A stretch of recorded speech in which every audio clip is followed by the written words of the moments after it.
दूसरी जो सोर्स है हदीस है, और मैंने आपको बताया कि हदीस लिखी जाना शुरू हो गई थी। इब्ने उमर रज़ियल्लाहु अन्हु का एक सहीफ़ा था, वो हदीस लिखा करते थे, अबू हुरैरा लिखा करते थे, हज़रत अली लिखा करते थे। शुरू में रसूलुल्लाह ने मना फरमा दिया था। ये एक वो डाउट आपको देंगे, वो कहेंगे नहीं जी वो तो अल्लाह के नबी ने खुद मना कर दिया था। इसका जवाब बड़ा वाज़ेह है कि मना किया, लेकिन बाद में इजाज़त भी दे दी थी। फ़तह मक्का के बाद एक वफ़द आया रसूलुल्लाह सल्लल्लाहु अलैहि वसल्लम के पास इस्लाम कबूल करने, ये सही हदीस से साबित है। अल्लाह के नबी सल्लल्लाहु अलैहि वसल्लम से उन्होंने इजाज़त ली कि या रसूलुल्लाह आप जो कह रहे हैं क्या मैं लिख लूँ? तो रसूलुल्लाह ने उस वफ़द को इजाज़त दी कि हाँ लिख लो, बल्कि सहाबा को कहा कि तुम में से एक इनके साथ बैठ जाए और चेक करे ये क्या लिख रहे हैं। तो इसका मतलब ये है कि उस टाइम पे लिखना पढ़ना मौजूद था।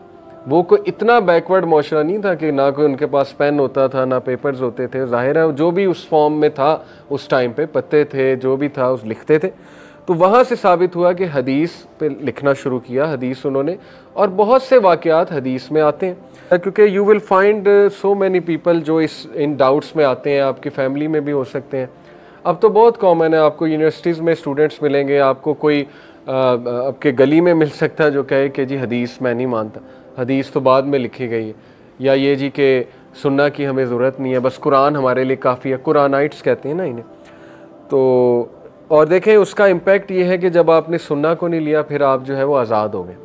सुन्ना ही हदीस है, क्योंकि सुन्ना क्या है? रसूलुल्लाह के एक्शंस, और वो एक्शंस लिटरेचर से पता लग रहे हैं। लेकिन जावेद अहमद गामदी का जो मनहज है वो मैं समझ लें क्या है, ताकि आपको ये आर्गूमेंट भी पता हो। वो कहते हैं कि हदीस वो रिटन लिटरेचर है और सुन्ना जो है वो कैरिड फॉरवर्ड एक्शंस है जो तवातुर से आ रहे हैं। ये उनका आर्गूमेंट है। यानी आप किसी को कहेंगे ना कि अच्छा ये बताओ अगर तुम हदीस को नहीं मानते तो नमाज पढ़ने का तरीका कहाँ से आया, तो आपको फ़ौरन जवाब देंगे सुन्ना से। तो आप कहेंगे तो मैं भी तो यही कह रहा हूँ हदीस को मानो। वो कहेंगे नहीं हदीस को नहीं मानते, सुन्ना को मानते। आप कहेंगे फ़र्क क्या है, सुन्ना क्या है? वो कहेंगे सुन्ना ये है कि थ्रू आउट एक्शंस जो आ रहे हैं हम तक, यानी नमाज पढ़ने का तरीका हमें फिजिकल एक्शंस तवातर से आ रहा है। हदीस ये है कि वो अल्फाज हैं, उनमें अप डाउन हो सकता है कुछ ना कुछ मामला। अब जो ये कहता है हदीस में अप डाउन हो सकते हैं अल्फाज, वो इमामों पे शक कर रहे हैं। यही आर्गूमेंट कुरान के खिलाफ भी ला सकते हैं हम। कुरान में भी तो अल्फाज अप डाउन हो सकते हैं, क्योंकि कुरान भी तो सहाबा ने लिखा है ना अल्टीमेटली।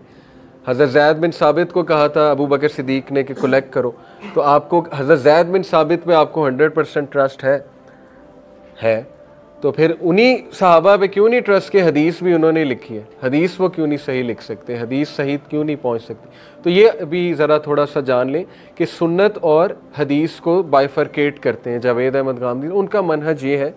तो लेकिन ये कि एकेडमिक रद्द इसका ये है कि देखें हदीस और सुन्ना सेम चीज़ है।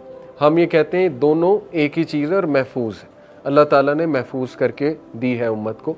और it is outrageous to believe कि इमाम जो है उनसे कोई मिस्टेक हो गई, या इमाम कुछ भूल गए, कुछ लिखना इधर से उधर कर गए, अल्फाज की हेरा फेरी कर दी। तो इतनी गहरी साइंस है, अभी तो मैं आपको पूरा इस पे दो क्लासें हो सकती हैं कि इमामों ने मैकेनिज़्म क्या यूज़ किया था हदीस को सही करार देने का। इतनी गहरी साइंस है कि आप लोग रश करेंगे, और गोरे रश करते हैं कि ये मुसलमान ने इतनी मेहनत कर दी अपने नबी की बातें महफूज करने के लिए, और ये अल्लाह का मौजज़ा है। हज़रत देखें इमाम बुखारी को भेजा, इमाम बुखारी को ख्वाब आया था कि नबी अकरम सल्लल्लाहु अलैहि वसल्लम उनके रोज़ा मुबारक पे मक्खियाँ उड़ रही हैं और वो मक्खियों को उड़ा रहे हैं।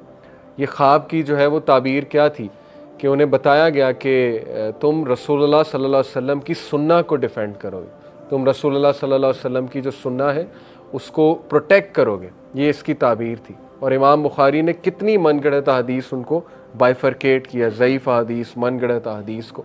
तो इसलिए ये शक करना, ये मैं समझता हूँ ये सहाबा पे, बल्कि सहाबा क्या ये अल्लाह पे शक करना कि हदीस महफूज नहीं है। इनडायरेक्टली आप अल्लाह पे शक करेंगे, अल्लाह ने दीन महफूज नहीं किया।